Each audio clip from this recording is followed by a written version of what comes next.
Hello, everyone, and welcome to the Blazing the CX Trail in Canada event. My name is Shannon Katschilo, and I'm the General Manager at Medallia Canada. For those unfamiliar with Medallia, we are the pioneer and market leader in experience management, capturing signals from all parts of the customer and employee journey to reveal personalized and predictive insights that can drive business results. We've put together a fantastic agenda for you today, exploring the latest trends and challenges facing customer experience professionals. On your screen, you'll find the agenda outlining the flow of our presentation. Joining us is a stellar lineup of speakers from CIBC, Boston Pizza, RBC, and Loblaw Digital, who have graciously given us their time to share their perspective. After the presentation, our speakers will be joining us live to take your questions, so please feel free to submit those throughout the event. Without further ado, I'm happy to introduce the speaker for our keynote session, Sandra Rondzik. Sandra is the VP of Client Experience Measurements and Insights at CIBC and an absolute rock star in her field. Today, she'll be speaking about resilience during the pandemic. I've had the pleasure of working with Sandra for more than a year now, and she is such a strong champion of client-focused culture across CIBC. She launched the phenomenal InTouch platform at CIBC, which provides real-time, actionable insights for their team and has been a key player in CIBC's transformation to client centricity. And so, with that, I'm very much looking forward to her presentation. Take it away, Sandra. Wonderful. Thank you very much, Shannon. Thank you for having me. Thank you for the intro. And thank you also for everyone who's tuning in today. So Shannon, before I get into the presentation itself, though, I would like to start with a small experiment with you. Can I do that? Absolutely. Let's do it. All right. Awesome. And I actually encourage everyone who has tuned in to do this along with Shannon. We all have a lot of distractions around us. We've been working from home. Many of us have been working for our homes for a long time, and it's sometimes tough to really tune into the presentation. So I encourage everyone who's on the line to do this alongside Shannon. So can we all try to stand up? Try to stand up for a moment. And Shannon, can you just cross your arms the way you normally do? Just cross your arms. Easy task. Cross your arms. See how that feels. And hopefully everyone's doing this at home as well. And now I would like to ask you to cross your arms the other way. So the arm that normally goes up, goes down, and the arm that's normally down goes up. Just cross your arms the other way. Okay, hope you got it. I think so. Awesome. Okay, so let me ask you a question. How does that feel? When you have your arms crossed the other way, how does it feel? It was actually super awkward, and surprisingly, I actually had to think about it before I could move my arms, which I wasn't expecting. Okay, so we've got awkward, and we've got had to think about it. So yeah, those are very common responses, and hopefully everyone at home had a chance to think about what their response would be.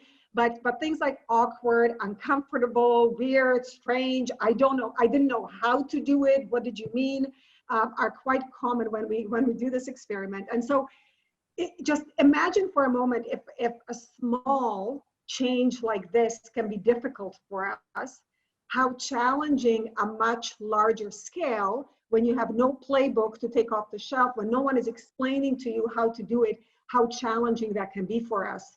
And so one of the key things is that when there's change, there's no autopilot, right? You typically cross your arms in an autopilot manner, and you don't really have to think about it. And sometimes the same goes for our Voice of Client programs. We know how to run them on autopilot, right? And all of that goes out the window when a global pandemic hits. So Shannon, thank you for indulging me in this experiment, because I am here today to really share a little bit about the importance of resilience during the pandemic, how we evolved our Voice of Client program at CIBC to stay in touch with our clients. And as Shannon, as you mentioned at the beginning, InTouch is the internal name for our proprietary Voice of Client program. which we launched with Medallia just this past December. And through the program, what we do is we send out surveys to our clients. We make their responses visible to our frontline leaders. We empower our frontline leaders to contact respondents back. We manage scores. We identify key themes and trends. So InTouch is basically our end-to-end voice of client program.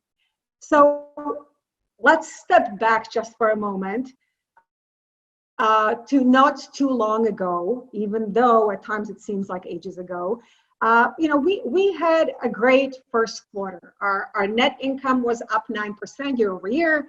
Our earnings per share were up 8%, and we were feeling really good about the year ahead. And then in a matter of weeks, all of our lives at home and at work changed drastically. And as everyone knows, health and safety became our top priority. Economy began to close down, and really ensuring health and safety was a key priority. And so understandably, when the next quarter results were released, our net income dropped dramatically. Income was down 68% year over year, and so were our earnings per share. Our provision for credit losses was 4.5 times larger than it was a year prior. And so what happened? We all know what happened at COVID. Talk about a major disruption for all of us. And so what do we do with our Voice of Client program when a major disruption like COVID hits? The first thing I would say is we certainly can't keep crossing our arms the way we always used to. We need to rethink everything that we were taking for granted. All the previous knowns become unknowns. All the well thought out decisions that applied before need to be questioned and need to be reevaluated. And so as COVID hit, many of us started to work from home. The economy started to close down. Canadian consumers literally began to live in fear. Many lost their jobs or saw their work hours reduced. And so we were dealing with many new considerations when deciding what to do with the Voice of Client program. And our views within the banks also differed, right? There was the business view. We were really focusing on doing our best to keep our clients and our employees safe. We were temporarily closing 400 of our banking centers. We were putting all of our effort to keep up with client demand.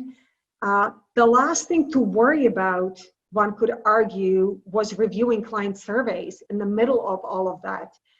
So there was a school of thought that we needed to pause on our Voice of Client surveys, that perhaps that was the right thing to do as we figured out how to adjust our business model. At the same time, some of our frontline leaders tell us that they feel blind when they don't know what our clients are feeling. So there was this conflicting school of thought that surveys must continue. Then you also have client experience and client research experts who maintain the view that now more than ever, you need to hear from your clients and let them know that you're there for them. Then we're looking at our clients. Our clients are suddenly facing unemployment, reduced hours, looming payments, and they needed help. Our call center wait times were long. Banking centers may have closed down or may have reduced their hours. And so clients are out there kind of saying, somebody help me, I need help. Then you've got the government angle. Relief programs are announced, and we're focusing on creating net new forms, net new automated processes, and programs at lightning speed. And so we're juggling all of these views in parallel, trying to figure out what this means for our Voice of Client program. So what did we do? In the middle of all of this chaos, it was our job in client experience to take a step back. And we started by looking back at our vision. And as an organization, we have one joint vision, and that is to be the leader in client relationships.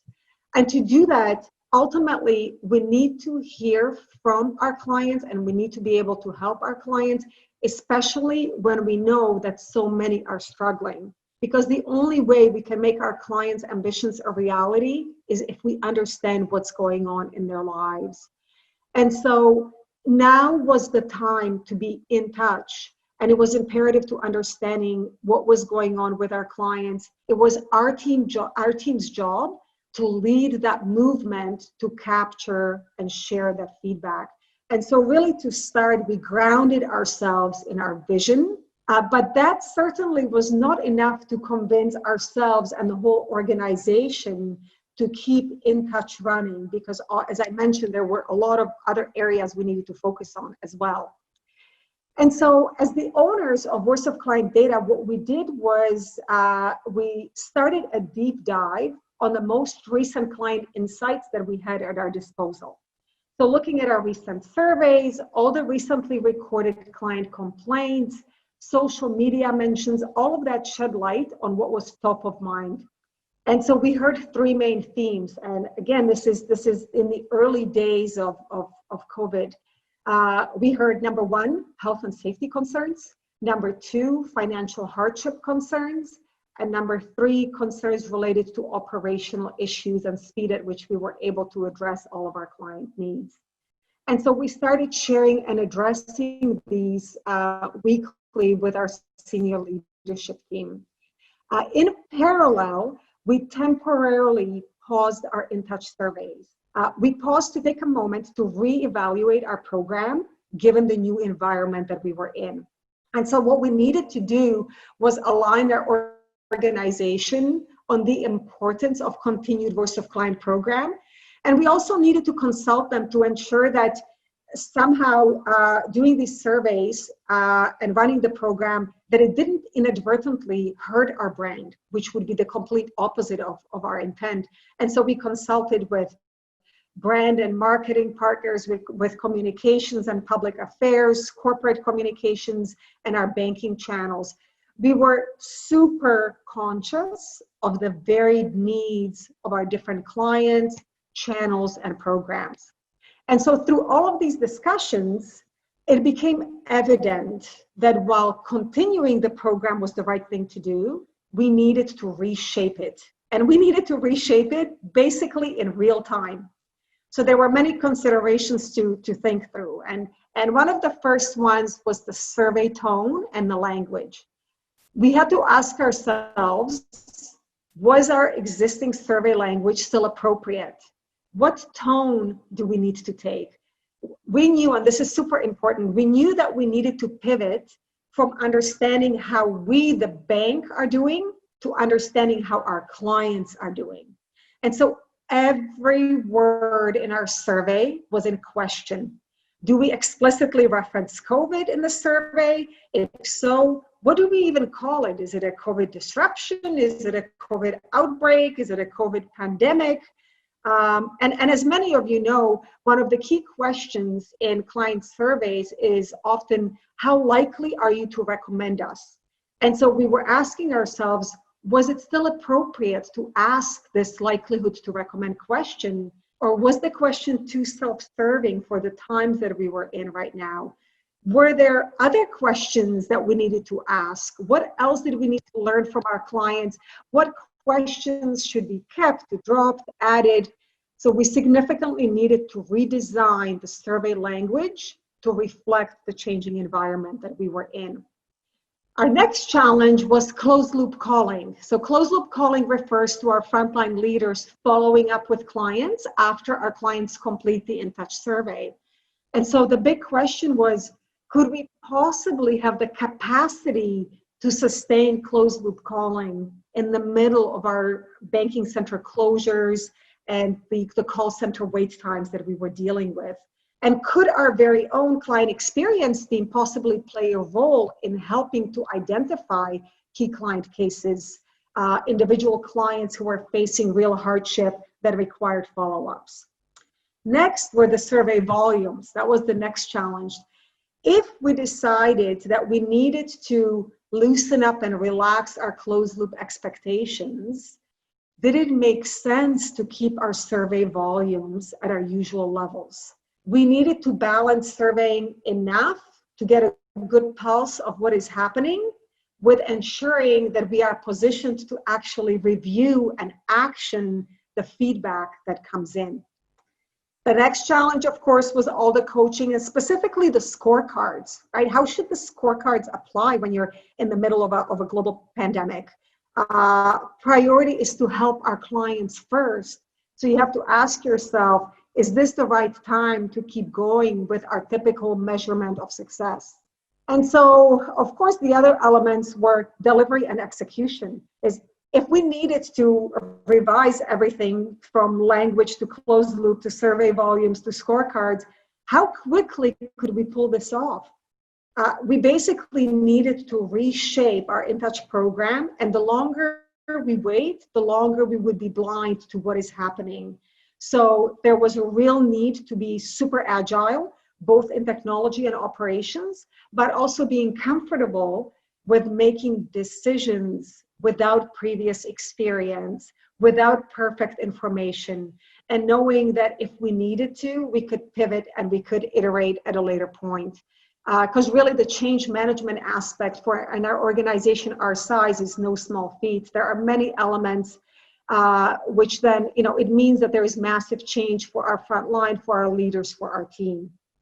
And so after assessing all of the elements that I just spoke to, we made the decision to relaunch our Voice of Client program, our reshaped Voice of Client program. And so with Medallia that powers InTouch, we had a platform that allowed us to make multiple changes in a matter of days. We had the ability to integrate net new questions and have reporting in place for those net new questions right away. And so this recently launched platform of InTouch enabled us to be resilient during this challenging time. And really for everyone tuning in, this is not intended to be a commercial break for Medallia.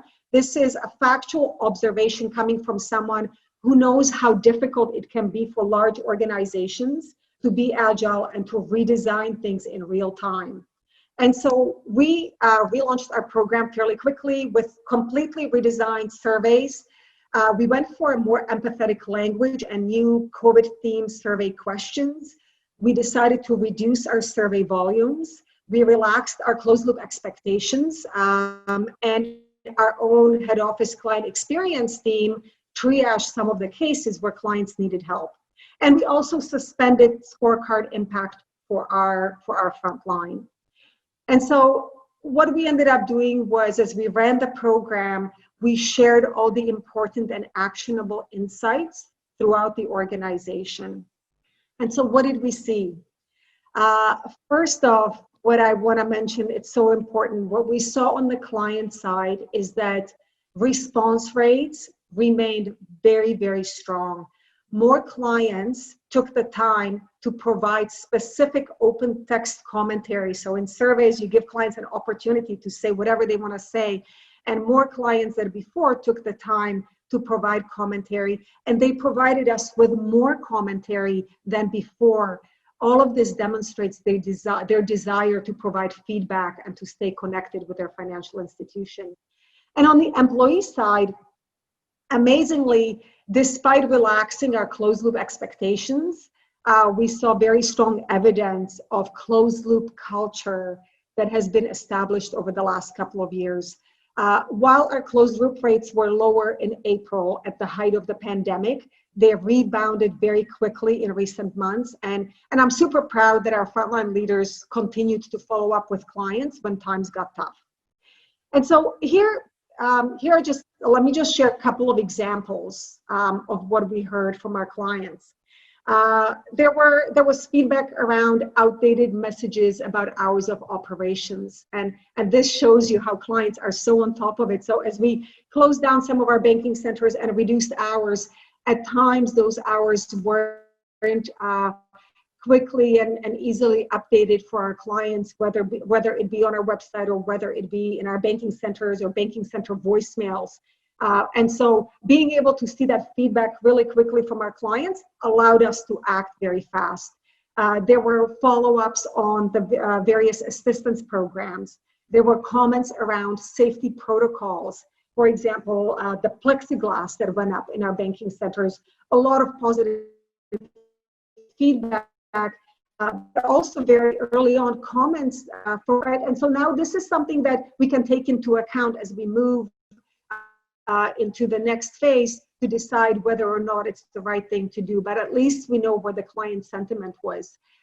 There were comments about front of the line access for seniors, which we know was the most vulnerable portion of our population. And so we were quickly able to put things in place to help serve those clients. There were comments around outside physical distancing markers, making it really clear around how to line up, about shaded areas, about access to credit and changes to interest rates and fees. And so all of these things, again, these are just some examples that I wanted to share with you, but all of these have provided important and actionable insights for various areas of our bank, including our banking centers, including digital banking, including our product partners. And so all of these insights led to us together as a team to make changes quickly and often ahead of our competitors because we were in tune with the client sentiment. And we also heard a ton of positivity and appreciation, inspiring messages to keep up the good work. And so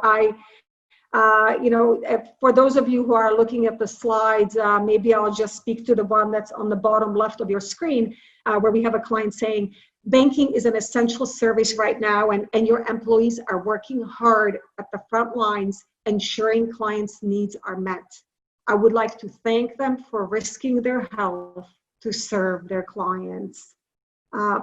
Clients were acknowledging the commitment made by our employees, and this really went a long way in keeping our teams motivated. It allowed them to see how important they were in our clients' lives, not through the words of their boss, but through the words of their clients, which I think is the ultimate gift. So there was a real beauty in that. And so now we're paving the path to our new normal as the country and economy starts to slowly reopen. We started paving the path to our new normal world. Again, guided by putting clients first, having a gradual, thoughtful, and deliberate rollout that accommodates for uncertainty, recognizing that decisions are linked. So for example, survey volumes and the ability to do closed loop, and that different channels and programs have different needs. So we've looked for and monitored trigger points that point to a readiness for change. And so we're gradually starting to take the first few steps on our journey, including softening some of our COVID language and bringing some of our survey volumes back up for the programs. So we're working on the relaunch. How do we get back to whatever the unknown new world will be for all of us? So really, I do have to say, all in all, it's been quite a journey through uncharted waters. And it's interesting because when I look at it now, everything that I just talked about, it seems relatively easy and it seems straightforward. It all makes sense. But in the moment, at the height of the pandemic, it was certainly very far from that. I think that perhaps once you figure out how to cross your arms the other way, it becomes easier, it becomes more natural, and then you can get to a point where you can barely remember how difficult it was at the beginning. And so when I look back at the last few months as we dealt with our Voice of Client program at the height of the pandemic, I really just see three relatively straightforward takeaways. The first one is embrace uncertainty. It's here to stay. These are unprecedented times, and we don't really have a playbook to refer to. Our environment will continue to change as schools open up, flu seasons arrive, loan payments start again. The world will keep changing. So embrace uncertainty. It's here to stay. Secondly, always be guided by your North Star objective or by your purpose, but be prepared to pivot to achieve it.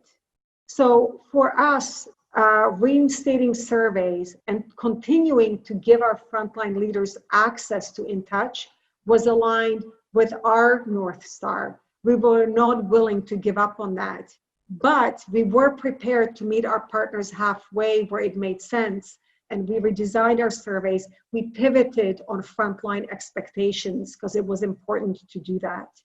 And number three, be decisive. Don't wait for perfection. Make a call and go with it. We all need to get comfortable with making decisions without perfect information, being agile and staying at the edge of our seats. And so I will close off with my favorite quote, which is, don't confuse excellence, which is achievable, with perfection, which is elusive. And so with that, I thank you everyone for tuning in today, and I look forward to joining the discussion panel a little bit later on. Shannon, I'll pass it over to you. Thank you very much. Sandra, thank you so much. What an incredible job you and the entire CIBC team is doing with In Touch to support Canadians. Okay, jumping right into our next session, I'm pleased to introduce my colleague, Joe Barbieri, to present on contact center enablement. COVID-19 has been particularly impactful on this group, and there's so much data insights to be uncovered. Okay, Joe, I'll leave it to you. Thank you for the introduction, and thank you to everyone for sharing your time with me this afternoon to learn more about unlocking the value hidden in your calls. Perhaps let me begin by almost stating the obvious. Your contact centers are the critical front lines for many businesses, a crucial channel available to assist and support customers, especially when immediate answers are needed. They are often the most common way your customers and prospects are interacting with many brands. And in doing so, they're privy to the specifics of issues and are drowning in non-solicited feedback in the truest voice of the customer by their calls itself. They are also increasingly complex to operate.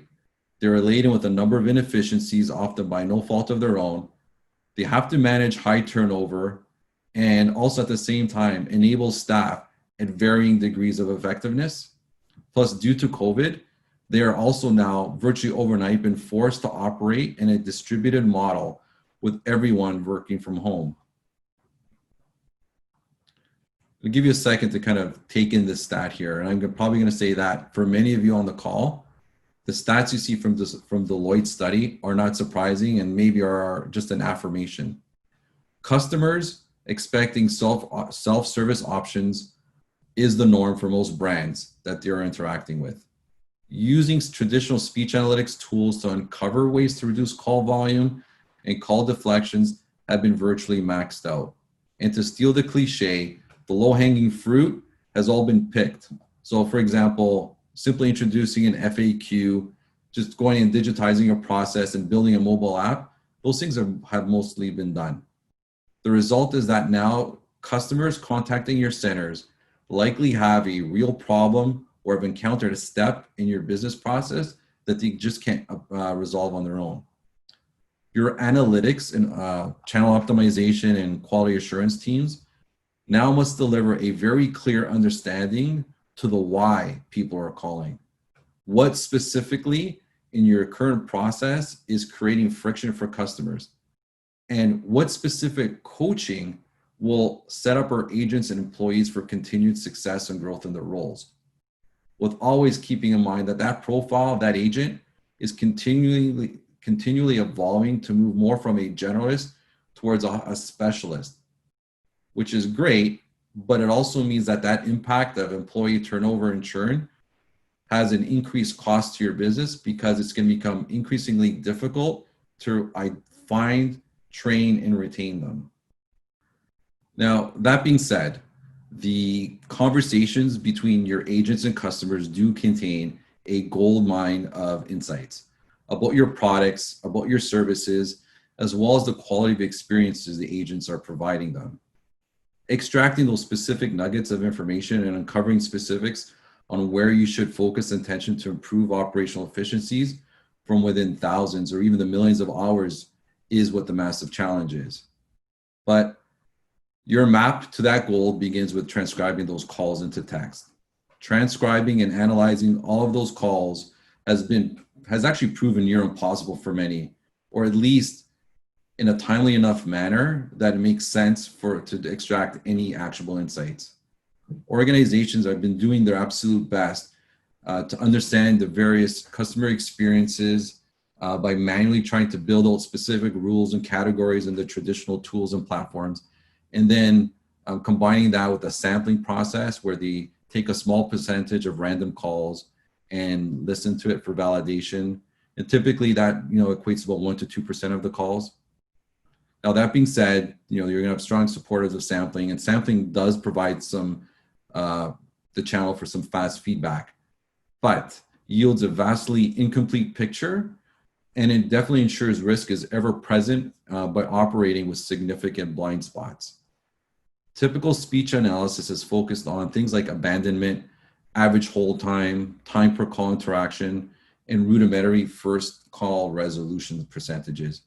While these data points are really useful, they are no longer enough, and they miss the rich conversation details between your agents and customers that would be yielding you very actionable insights. You see here a very telling stat to really just ponder and consider from Cisco, really affirming that you're not alone in the struggle to unlock value from your calls. A survey of 700 global contact center executives this year cited difficulty in 74% of them cited difficulty in analyzing the data as their biggest top challenge. Beneath the surface of every call is a wealth of experience insights. Now, once those calls are transcribed, leveraging AI-powered speech analytics, you can get to that by combining text analysis of each call transcript, where you use the power of text analytics to automate the surfacing and the quantification of the various call topics and themes that then gets enriched with data. We enrich the data with things like sentiment and marry that up with voice analysis from every call recording that was transcribed.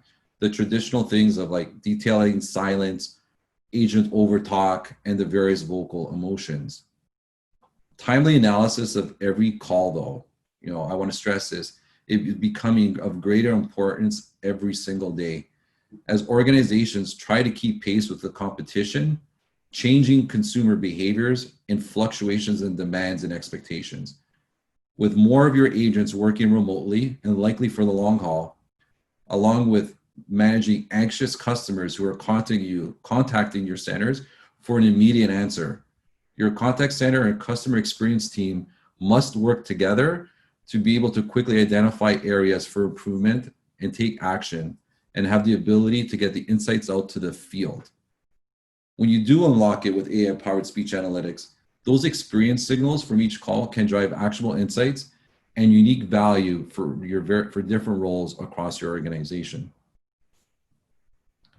Let's take a look at the day in the life of speech analytics for three common personas in your contact center.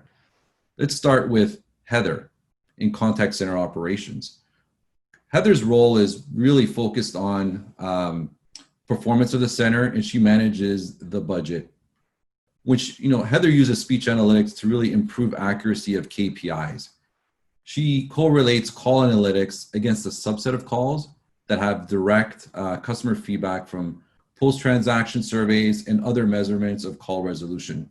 In short, Heather gets to the understanding of what types of call experiences will lead to higher and lower scores and can take action on that. She also uses speech analytics to get to the understanding of long and unresolved calls and how they impact aggregate level KPIs. What are the topics and themes and general sentiment around that? Thirdly, in her day-to-day, she uses speech analytics to really get to an improvement of call resolution by identifying specific areas of script improvement, response protocols, and developing more focused training for staff. That perfectly dovetails on her fourth way she uses speech analytics, which is really to identify agents who need specific support or training, as well as understanding the outliers of where their top performing agents can get involved to grow in their roles through coaching and mentoring. An interesting fact from ICMI research was 75% of companies report seeing an increase in CSAT over the course of a year when issues are resolved faster and on that first call. Now let's move to the second role in the contact center that I want to talk about today, and that's Jason. Jason's a leader in customer service. Jason provides direction to the customer service team across all the contact center channels. He is focused on ensuring customers get what they need in the fastest and most efficient way possible.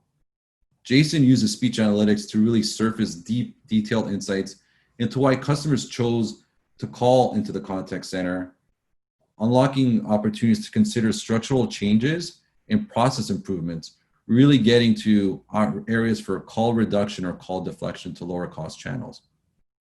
Jason also loves to use speech analytics to identify emerging trends from the data.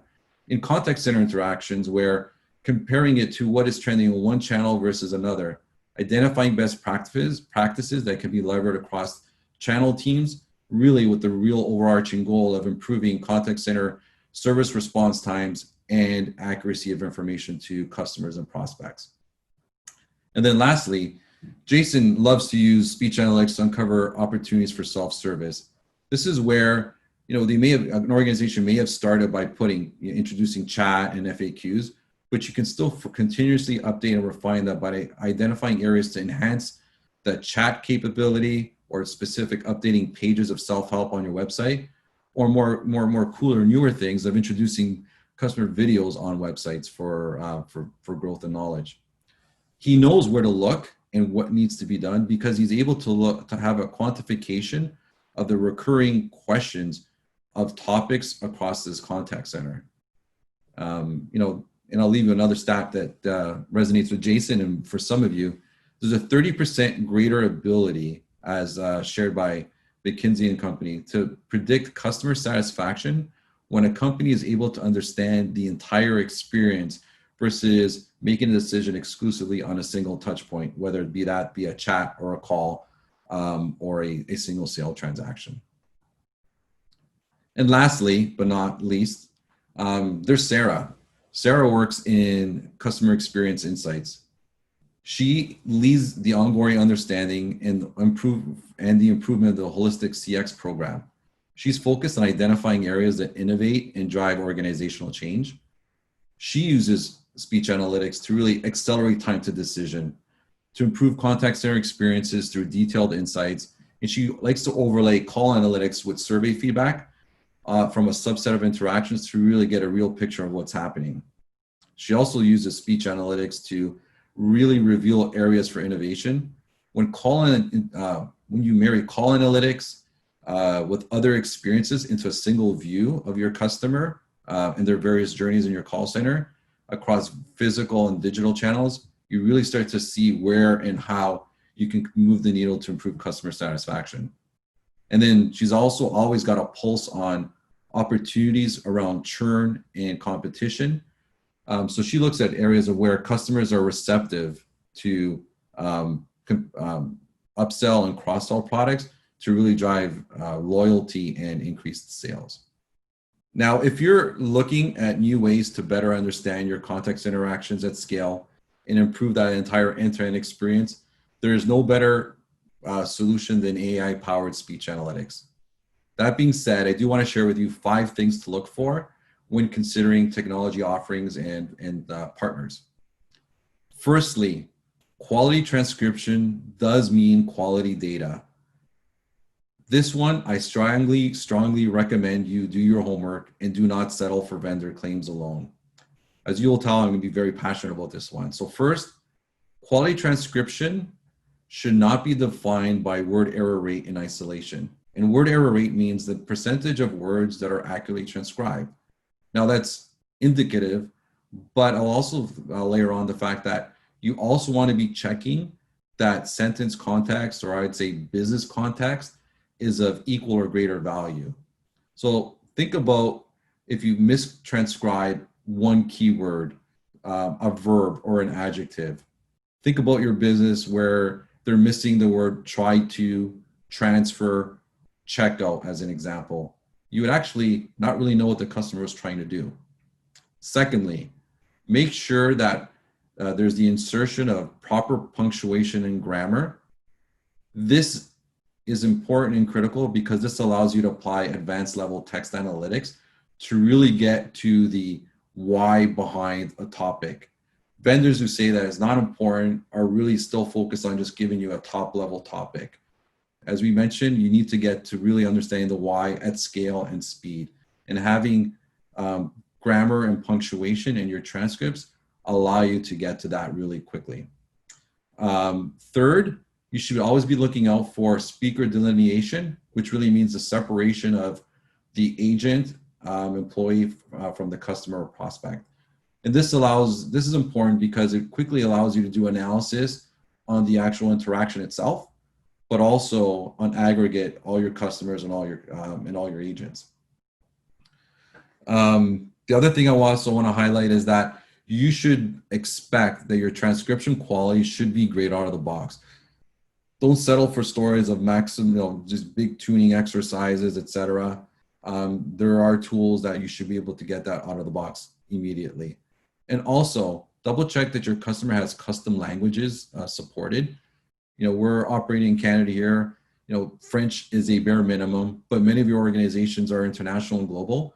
So just having that scale, being able to bring all the analytics together is important. So language support is critical. And then beyond that, very specific topic lexicons that are predefined and installed. They're not done, as you try to scramble as part of implementation. And then one last tip on transcription before I move on is I would also recommend reviewing transcription of various call lengths and from multiple queues in your business, so you really have an understanding of what to expect once you're into production. Secondly, I would say the power to understand and predict is important. Artificial intelligence will help you quickly understand complex data in ways that's far deeper than just what topics are trending. But with speech analytics, you're going to have the ability to, excuse me, in addition to, to add dialogue transcription to text analytics. And so as a result, the solution will provide you additional layer of acoustic analysis that allow you to still detect silence and talk time and of course vocal emotion. This enables you more ways to see what topics are driving the most negative or positive outcomes for your agents and your customers, and allows your employees to solve customer pain in a way that really increases customer satisfaction. Number 3, automate your analysis and really empower your teams. Look at call analytics from the lens of quality assurance at all times. If you can quickly pinpoint the call topics and specific agents causing confusion or dissatisfaction, you can quickly, create training programs or a process improvement. But you should also consider how easily these insights can be shared with each employee. By giving your frontline agents their own dashboard, you can empower them to self-coach and improve in areas of weaker or poor performance, especially crucial in our now remote working environment.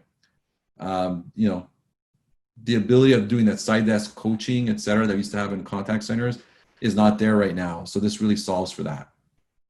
Number 4, really future-proof your business. Obviously, think about your immediate needs, but keep an eye on the future. Avoid a per-seat model at all costs, because that doesn't provide you the flexibility to evolve your workforce mix to support various shifts or ups and down in numbers of agents. And also make sure your technology partner has an agile and significant roadmap that can grow with your business. I'd actually go a step further and also say, double check and see how they're investing in their speech analytics. Because as we're talking about today, the importance of the evolution and growth of AI speech analytics is just going to become more important. So you want a partner that's investing in that part of the organization. Number 5, of course, is the value realization. Work with your partner up front to really make sure that the solution is very easy to use, intuitive, and quick to deploy. Gone are the days that you should be expecting, a 12-month implementation plus another, 90 or 120 days of refinement to get any type of accurate results. I would also then ask your partner for what does their current user engagement model look like? Really, how many people are using their platforms today to improve and deliver better experiences to customers, both in the contact center and outside? And also make sure that when you're making your investment, that also include the ability to export the call transcripts outside of the solution and into your organization for other use cases and applications. This will enhance the value of your investment and really allow other people doing other great work outside of the contact center or even CX to really get access to the wealth of information in the calls. And then lastly, also remember that your calls belong to you and you should have full access and ownership of them at all times. Now that we've gone through that, we know that your calls are a gold mine of insights to spur action. While speech technology has been available in some form or other for almost 2 decades now, it's actually never really delivered on its promise due to the complexity and cost to implement.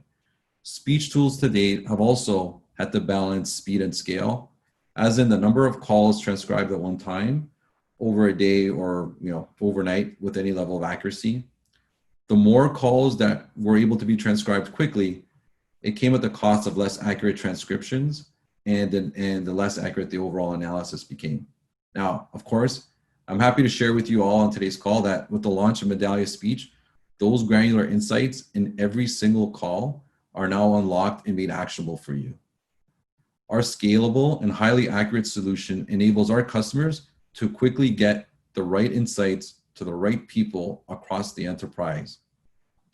And of course, with AI-powered speech analytics from Medallia, organizations can drive efficiencies in performance within the call center, but also know that in real time, those signals are moved into Medallia Experience Cloud for a continuous unified view of your end-to-end customer journeys across every single channel.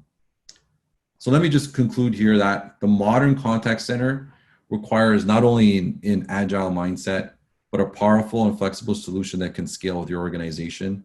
Without a scalable platform, your teams can only listen to and analyze so many calls, and ensuring you're going to be continuously operating with gigantic blind spots. AI-powered speech analytics will provide you the ability to understand financial impact, increase efficiencies, train your agents better, and improve the overall experiences. Thank you for your time today. I'll pass it back to Shannon, but I'm really eager to hear your questions during the Q&A. Thank you. Hi, everybody, and thank you for joining our panel presentation. The topic of our panel discussion today is around navigating teams through change. There's a lot to unpack with this topic, whether it be communicating the rollout of a new organizational-wide program or steering your team through groundbreaking workplace transformation as a result of the global pandemic. I am very pleased to be joined by an incredible group of women today who are all leaders in the experience space at their respective companies. Before we dive into our questions, I'd like to begin with a roundtable of introductions by our speakers. Sandra, why don't we start with you? Thank you, Shannon. Appreciate it. You actually did a great job introducing me already as part of the keynote speech. And as you mentioned, I have quite a few years in financial services. I'm actually coming on to 25 years in financial services. I'm currently Vice President of Client Experience, Measurement and Insight at CIBC. And one reason why all these years in financial services flew by for me is because I've had a great opportunity to move through different roles. So my background is everything from product management and product development to payments, from deposits to insurance to client experience. And I am super passionate about the field of client experience. What's fascinating for me is that 80% of companies think that they deliver super experiences, but only 8% of clients seem to agree. And so I think that signals to a lot of us that there is a lot of work still ahead, and none of us will be bored anytime soon. Thank you. Thanks, Sandra. Michelle, Robb. Hi, everyone. Lovely to meet such an amazing group of women, first and foremost. My name is Michelle. I lead a research practice and design research practice at Loblaw Digital, which is the transformation engine for Loblaw as Canada's biggest retailer. My background is slightly different to Sandra's. I've been in the customer experience and research field for pretty much all of my career, spanning about 10 years now. And I always have a great answer for this. The professional answer is I love to see really make impact on businesses, customers, and drive change. The real truth is I'm nosy, and this field has been a great opportunity for me to professionalize that nosiness. Like Sandra, I have a real passion to actually see some difference in the culture by which organizations make decisions. And with that 80% is a lot of 80% bad decisions. And I believe in the power of experience tracking in helping us prioritize the right decisions and therefore being more efficient, as well as delivering great experiences. Thank you. Thanks, Michelle, so much. Cory, I'll hand it over to you for introductions. Thanks so much, Shannon, and thanks again for having me. This is such a great opportunity to hear from all these women. I've spent the last 17 years in the restaurant industry in various ways, shapes, and forms, and I'm currently the Director of Operational Systems at Boston Pizza International, and I'd say what really drives me is getting to affect positive change. And, I know we're going to talk a lot about change today, but I love making things better for people, both for our guests and for our restaurants and for all of our coworkers and team members, just through making positive changes to various tasks. So yeah, thank you.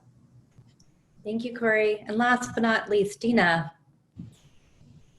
Thank you. Hi, my name is Deenah Patel, and I work at RBC in the function of HR in the enterprise level, focused on employee experiences. It's a newer and different space for many of us to be focused on. And at RBC, we've really brought together the thoughts of listening, understanding our workforce, and centering ourselves on human-centered design.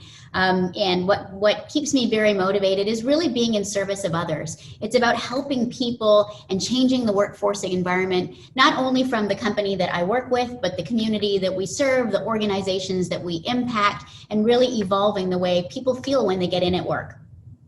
Thank you all so much. And for all of our attendees, I do want to remind you as we go through the next questions to please ensure that you are asking questions through the Q&A, and the speakers will have an opportunity to address those questions live following this panel discussion. Okay, let's start it off with what I think is probably an easy one. I'll give this one to Cory and Michelle. For each of you, what would you say is your leadership philosophy, and how has this evolved over time?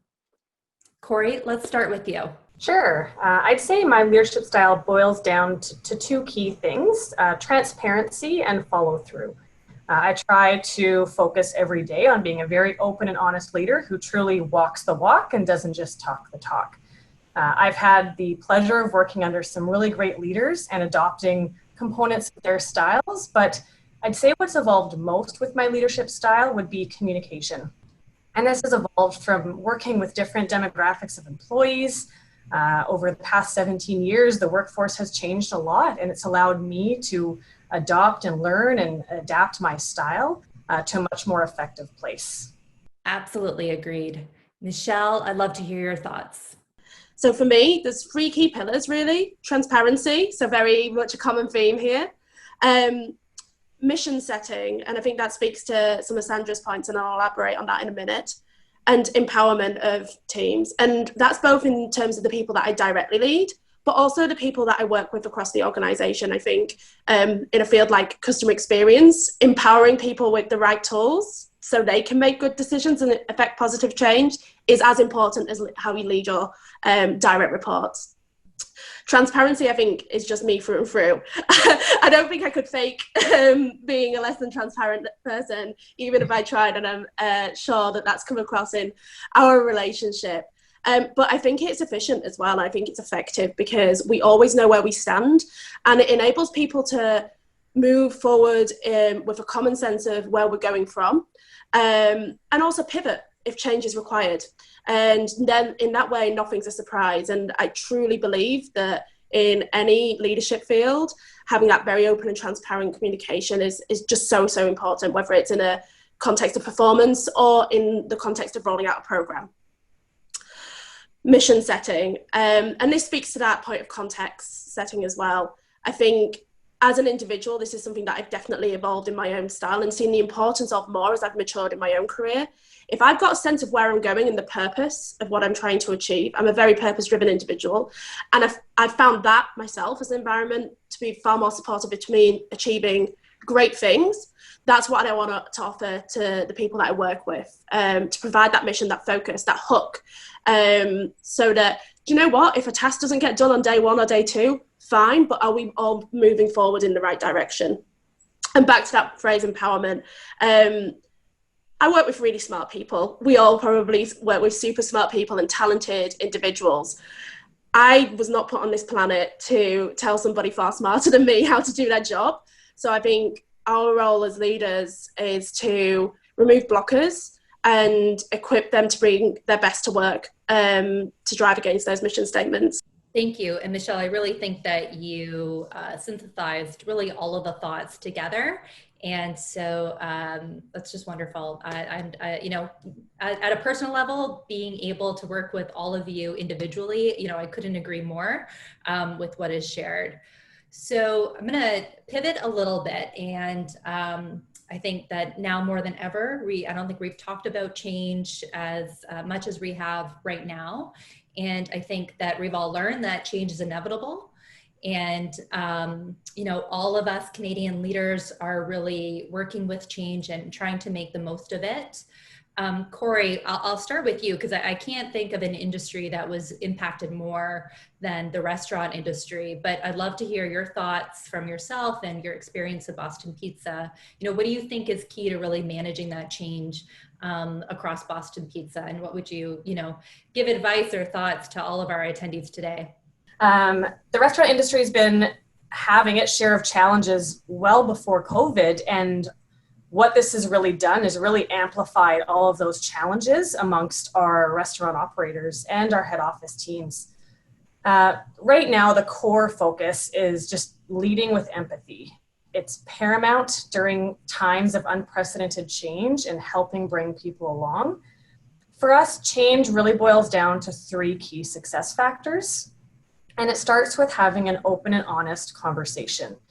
If you bring people along and bring them on board, you have to open up that dialogue. And the decision and the change that you're proposing to make, it has to be backed by data and sound reason to really explain the why. The why is missed in so many conversations, and it's such an easy thing to bring along that gets missed. And most importantly, the third piece is maintaining that dialogue throughout the change process. People need to feel like they're part of the journey, that it's, you know, that they're part of it. It's happening with them, not happening to them.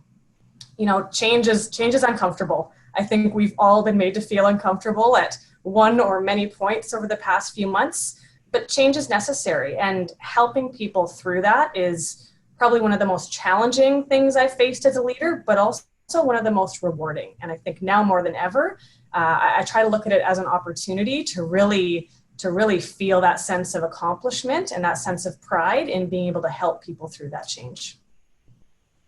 Great. Deenah, I'd love to hear from you as well, because you are in the employee space. RBC is one of the largest employers across Canada. Can you talk to us a little bit about, you know, how you've addressed it, how you've embraced it? You know, we started our conversations well before COVID, because we were doing that in person, but I'd love to hear more from you kind of in that employee space, and, you know, what's your experience been like through this? Yeah, absolutely. I mean, thank you, because when you think about change that's happening, absolutely, it's happening in the marketplace, it's happening in our communities. It's also happening to the people that are working in the organizations that we're at. And when you think about from an employee experience perspective, just as said, centering it in being your authentic truth, being transparent, helping people really understand what it is that the organization is going through, and rallying people so that there's clarity and understanding. I felt a lot of groundswell of momentum, to be very honest with you, when we thought about what we were each dealing with from all different sides. Our workforce at RBC is very diverse, right? And it's global. And so when you think about what it actually meant to people and employees going through COVID internationally, globally, all at different stages, but quite often for all of us for the first time in managing it, there was an underlying commonality that really became prevalent for the workforce and what people needed. And you know, when you think about change and what we were all going through, it was about making decisions fast. And HR, so employee experience at RBC, is housed within the function of HR. And HR was at the forefront of mega shift and change. People that were used to doing certain types of roles were swept up and brought into other types of support functions.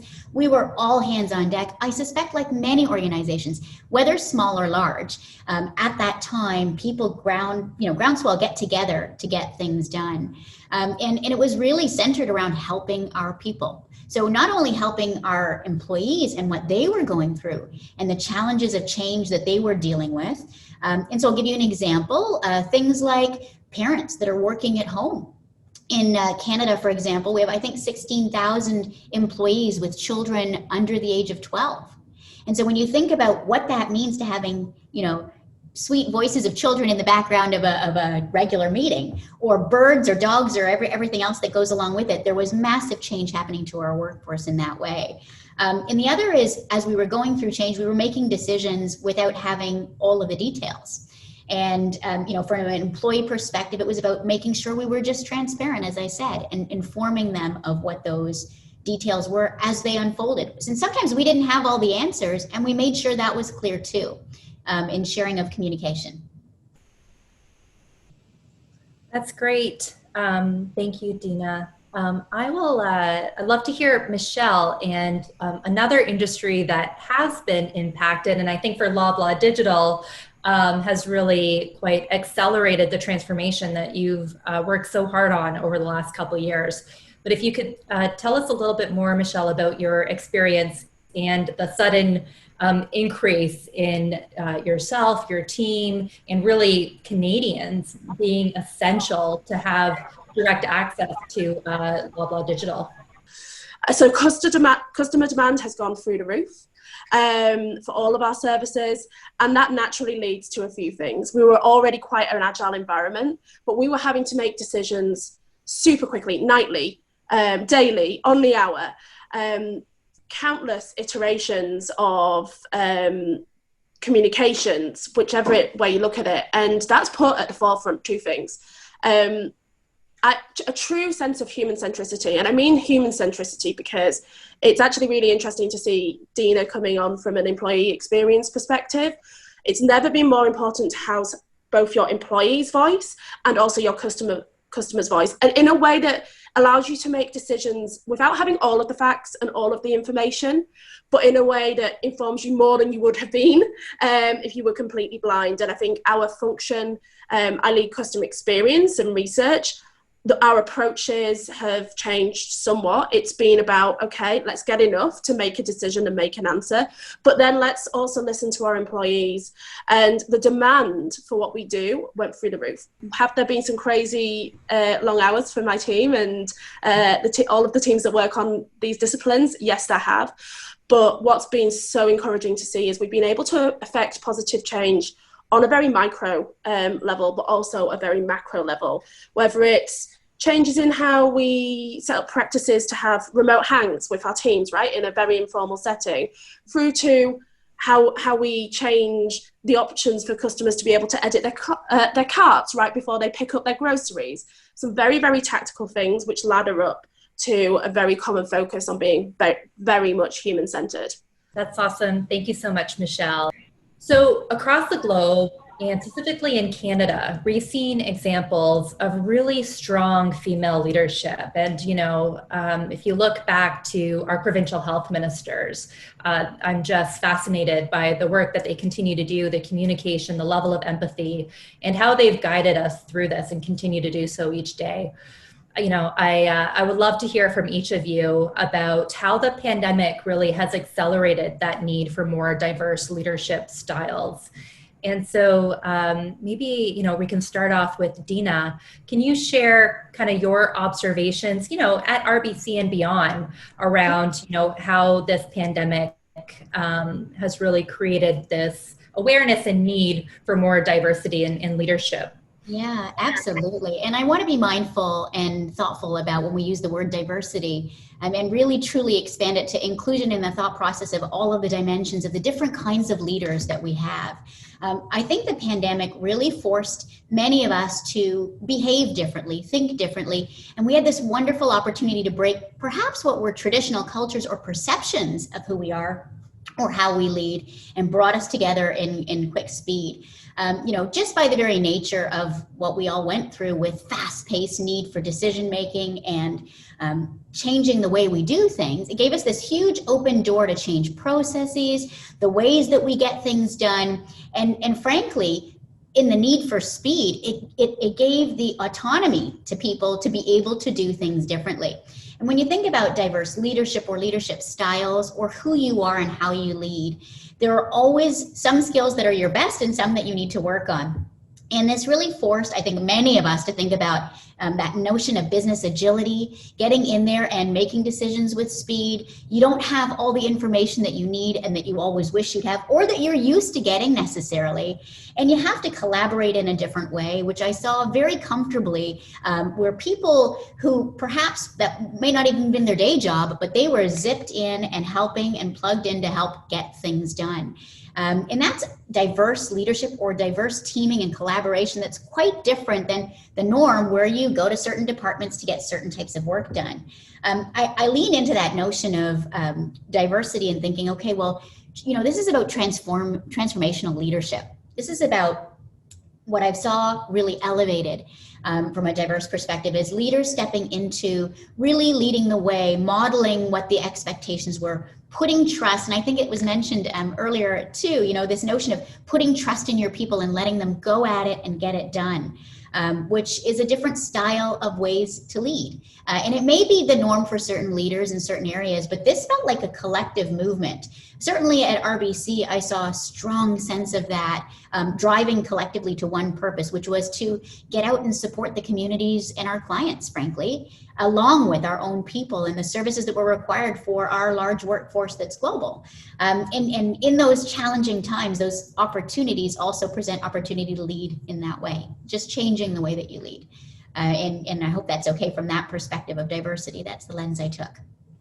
No, I think that's wonderful. And you brought up a really interesting perspective on how new behaviors are being modeled by leaders. And I'm seeing a great examples of authenticity in leadership. And you're getting a little bit more personable. I think pre-COVID, I had this notion of work-life integration, and I was a big believer in it, told a lot of women about it as well. But I actually wasn't work-life integrating at all. It was compartmentalization of work and life. And now, this is work-life integration. I'll be honest, I have a sign on my door right now that says watch Netflix, eat whatever you want, just please don't enter this room and don't leave the house. But you're right. And I think what we're seeing is more ways of being a leader because of the level of authenticity we're kind of seeing across the board. So I really appreciate that, Deenah. Sandra, I'd love to hear more about yourself and your experience at CIBC and how your thoughts on diversity and different ways of leadership through COVID. Yes, thank you, Shannon. I think we've heard some really important messages on diversity. And of course, diversity and inclusion is a top priority at CIBC. And I, along with the other panelists, am super passionate about inclusion and diversity. I actually want to take a slightly different angle on the topic, only because I recently read an interesting McKinsey paper that was called Diversity Still Matters. And the key point that they were making was that inclusion and diversity can actually be at risk in the crisis. But we all know that it's important for business recovery, for resilience, for reimagination. I think the danger is that as businesses focus on their pressing needs and survival, right? So everything from new ways of working, capacity, productivity, priorities, etc., health and safety, that there is a risk that inclusion and diversity may unintentionally recede as a strategic priority. And we actually know from our past that this is a very real danger because in 08-09 global financial crisis, although gender diversity programs were not officially deprioritized, some of the momentum actually got lost because they didn't get the same degree of focus. And so then you think, okay, well, we need to learn from our past. And yet it was so scary to me when I read that McKinsey paper that one Pulse survey found that 27% of inclusion and diversity leaders reported that their organizations have put all or most of their inclusion and diversity initiatives on hold because of the pandemic, right? And so this is really scary, but I can see how it would happen. I have a personal example I sit on an inclusion and diversity committee, and we had our regular meeting scheduled in April. And I can tell you that in April, the tendency to cancel that meeting in light of a million other priorities was very real. Now, we didn't cancel because we had strong and driven leaders behind this who reminded us that this was still important. But, I even have to ask myself, if someone gave me a chance to defer the meeting, was there a real danger that I would say, let's postpone? There probably was. And all of a sudden you have a risk of canceling. And before you know it, you're moving your April meeting to October and you're slowing down your inclusion and diversity momentum. And so I do think that we need to look inwardly, because I think we all know the benefits of inclusion and diversity, and I don't intend to get into them here. I just want to share the angle that crisis will require super strong leadership to ensure that our focus on diversity doesn't slow down. And then now is the time to be even bolder with our actions when it comes to inclusion and diversity. I love that, Sandra. Thank you so much. I couldn't agree more with those statements. So thank you very much. Okay, so we're getting to the top of our time here, but I wanted to pose one more question for Deenah and Sandra. I think all of us, of course, are looking to returning to some aspect of normalcy when we get through the pandemic.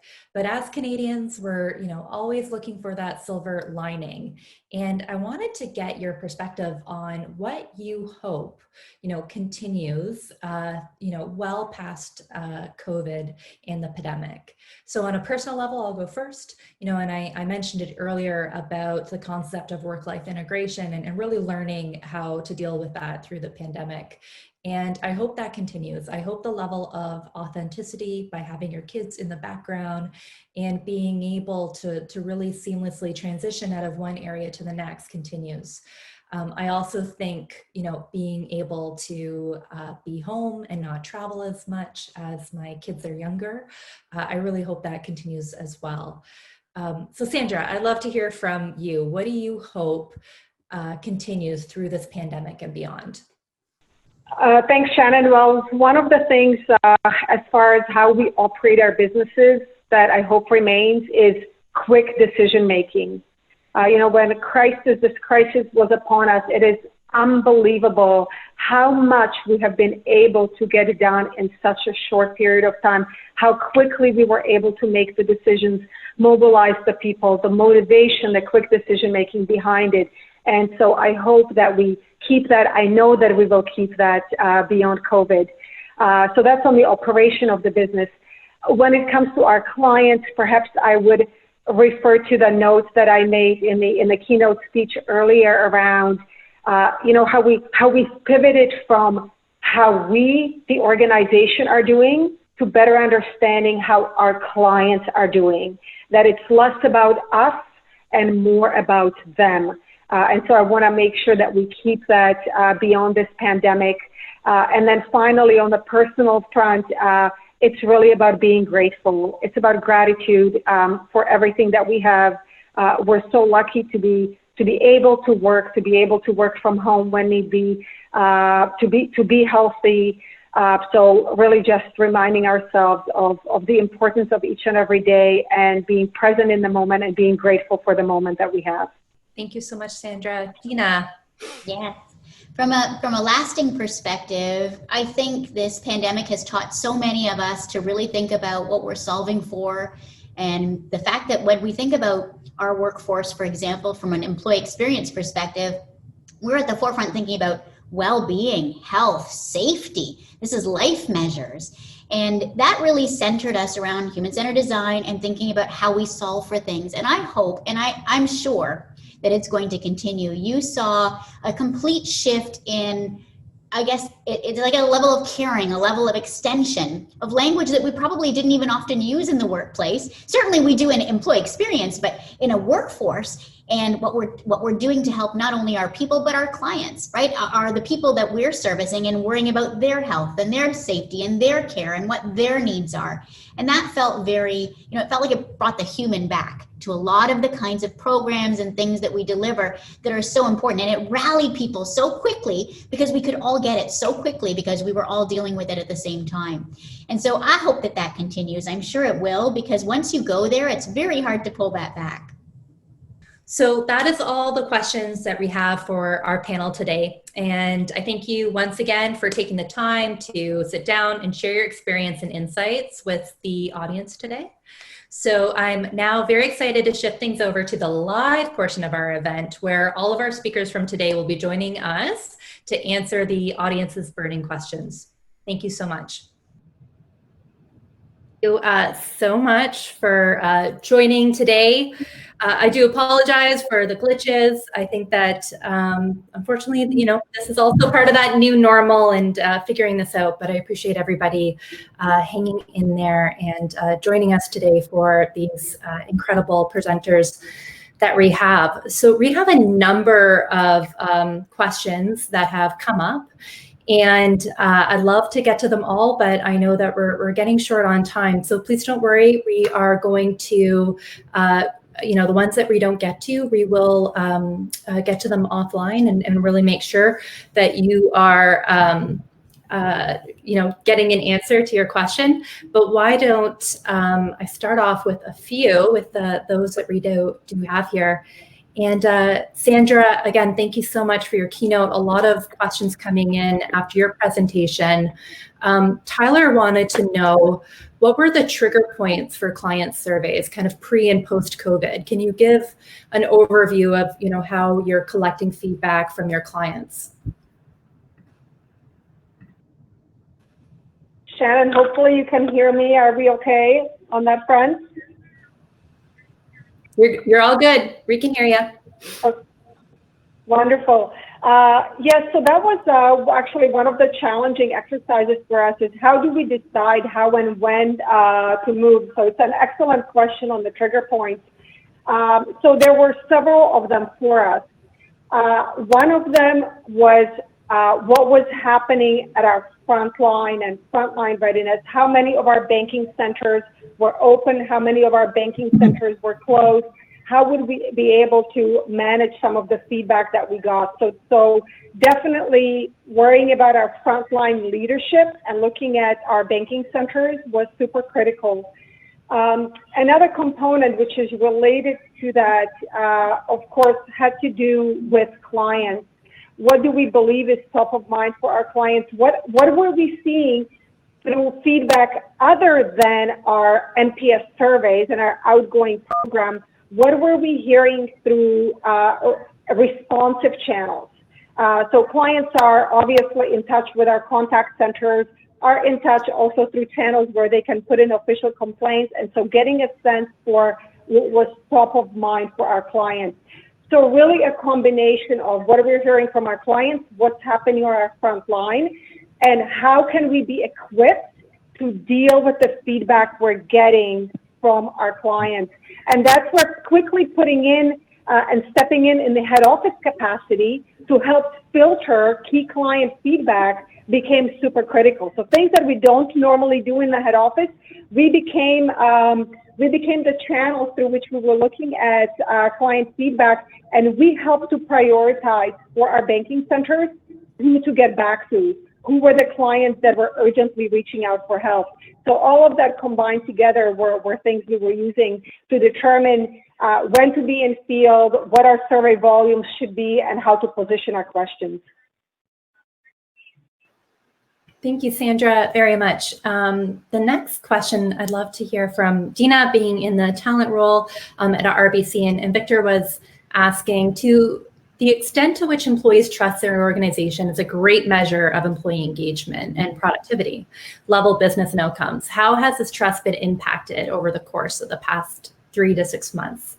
Kind of would love to hear your perspective on that, Deenah. Yeah, thank you. And Victor, you're on fire, because absolutely trust is one of the most central things that we think about when we think about our workforce and what we do. All of our trust has been shifted and changed. Think about it. We don't even trust, at times we were not even trusting the door handle that we needed to use to open a door to go somewhere. So the very nature of trust as a whole has transformed worldwide. When you think about an organization, well, what we did was we actually went right out to our employees as soon as we turned into the mode of trying to better understand. 3/4 of our workforce was now working at home, and this notion of understanding, transparency, and trust became center to even the way that we were surveying. We ended up doing a well-being pulse survey 3 months in a row, right when COVID hit, so we could understand how our employees were feeling. That gave us the opportunity to really understand, were they feeling connected? Did they have what they needed? Was their experience and what they were going through something that we could transform or change? And then when you think about, the vision of how to bring trust forward, trust is an outcome in many ways. And so you have to think about, how are you displaying that you trust your workforce, trust them to work from home, enable them and believe in them to get their work done in the time that they can and when they can. So this is going to be an interesting change, I think, going forward, because what we used to measure and how we used to frame it of understanding trust has evolved. And I think we're going to learn together. I think best practices will come out of this, which will change the way we even define the way we look at trust. Thank you, Deenah. The next question is for Cory, and actually I swear this wasn't planned, but I did bring my children to Boston Pizza last night, just so I want to recognize the Boston Pizza in Ancaster. They're phenomenal.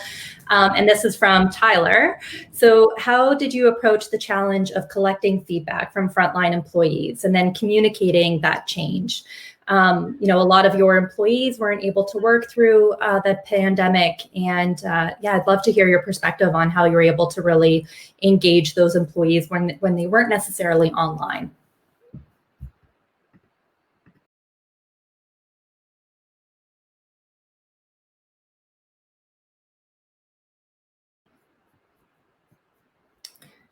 Cory, we're having a little bit of a hard time hearing you. So are you there? No. Okay, so while we're getting that fixed, and please really appreciate everybody's patience through this. Joe, wanted to ask a really great question from Amanda, and I think you and I hear this quite a bit on ROI, but how do you show that concrete ROI, which every CFO business leader is asking for right now for call transcription and AI speech analytics, considering there's a high capital investment required? And what's generally the time frame that you're seeing? Well, that's a great question. And, I wish there was like a secret formula that we can just say, like, follow this, and this is the exact prescriptive. But when I think through ROI and the way I would recommend you thinking through it for your business is really kind of anchor around a couple of key levers. First, the first thing I would say is when you're building out your ROI model, anchor the majority of that ROI you're expecting to save to key metrics that the organization's focused on.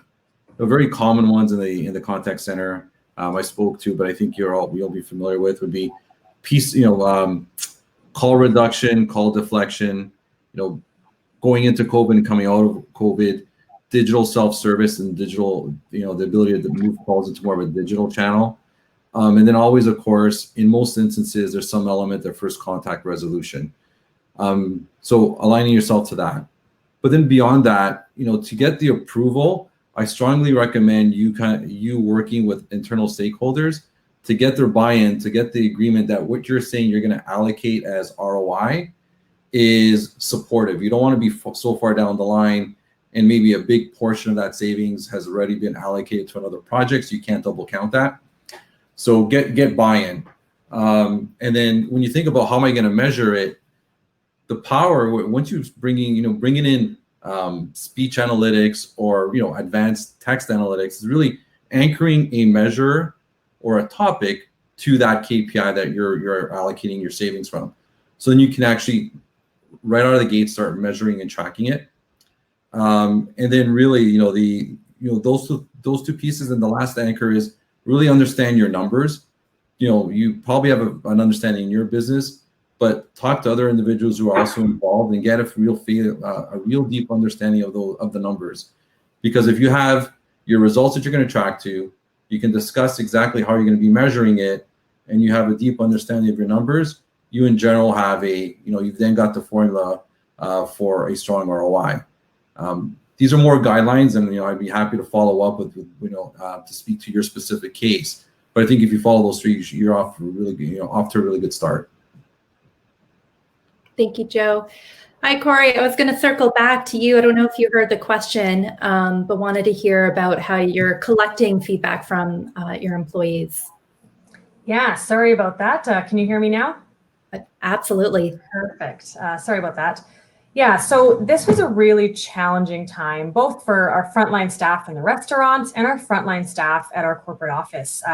Many of them weren't able to go through this journey with us, and they had to sit on the sidelines. And communication was challenging at times. And I definitely think that we did our best given the scenario. There's always room to improve. And a lot of things we adopted through feedback from those frontline employees.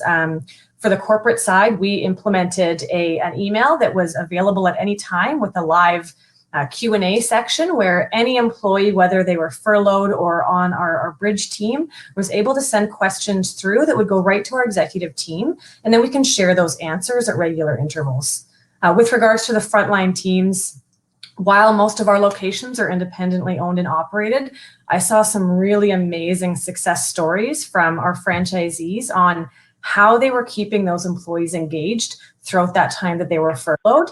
I think for many of our employees, they're so dedicated, and their job is their identity. And the more you can make them feel like they're part of the team, even when they're sitting on the sidelines, the same way in a sports team, just because you're sitting on the bench for a shift doesn't mean you're not on the team. So there's some really great ways that they did that through email communication. They did monthly webinars, even just chat groups, just any way to stay connected and make employees feel like they weren't forgotten or completely left out. I think there's some really great stories out there. I love that, Cory. I'm going to use that now. Just because you're on the bench doesn't mean that you can be a spectator and really getting involved and being within a team sport. It's wonderful. Okay, I'll close it off from a question from Judith. Hey, Judith. For each of the ladies, sorry, Joe, what is your greatest accomplishment during COVID as it relates to customer and employee listening? So I think, I'll go first. So I lead just a phenomenal team, group of individuals across Canada. And one of the things that I'm really proud of is launching video feedback. So our ability to capture feedback from our employees, leveraging video technology. I'm a people person. I like to see, I like to hear, and this has been a real struggle for me, not being there with our employees every single day. So the video has been, I don't think it can replace it by any means, but I'm really proud of our ability. And I think my husband and my kids would attest that, putting on the show reels and really being able to respond with video as well has been something that I'm proud of. Maybe, Deenah, do you want to talk a little bit about what you're proud of kind of through the pandemic, about how you've listened? Sure, absolutely. I think the greatest accomplishment from an EX perspective is really in a very short time frame, we turned around, put a way to better understand how the workforce was feeling, along with measures and a system in place so that we could get out there and understand what we could do to make it better. And to me, that's an accomplishment because we'd never done it before in that same way. So it was very fast paced. And we jumped on it. We just got it going and we put it out there. It was very much test and learn and grow and develop as we were doing it. And it was able to provide the company with metrics and thought process and actual insight to be able to say, what else should we be doing right now to make it better? That's great. Michelle, I can't see you, but are you on? Are you on audio? I am. Can you hear me? I can. Thank you. Would love to hear about what you're proud of through the pandemic in terms of either employee or customer listening.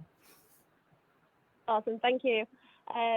Yeah, there's so much in a short period of time working at Loblaw Digital, but I think something I'm incredibly proud of is the CX practitioners that I lead, really staying on the pulse of the customer. And when I say that, I mean literally delivering insights to our management board on a daily basis, whilst also supporting the launch of new services. So we launched a more integrated delivery solution for our online grocery customers during this time, which is pretty essential to a lot of vulnerable audiences. And we were able to help that roll out with a really sound listening system that we launched in this time, and also evolve the way we actually deliver those insights. So we too also capitalized video feedback. And that was a great tool because it not only gave strong insights, but it also helped us be cheerleaders for the organization and keep people focused on the reason we were all working so hard and the purpose behind it, which is to support all of Canada during this time as such a big retailer. And that's actually something I'm most proud of, because I think that kept some people going through some long and hard nights. Thank you, Michelle. Sandra, I know we've got top level insight into what you're proud of, but would love to hear, something that you personally are really proud of through the pandemic that you were able to do at CIBC.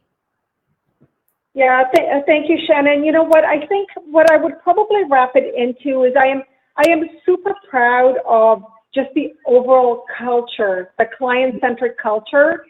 And I say that because, when a pandemic hits, you can't all of a sudden decide in that moment that you're going to be client-centric, right? It takes all those years and months leading into it, and our focus on client experience and wanting to be a leader in client experience.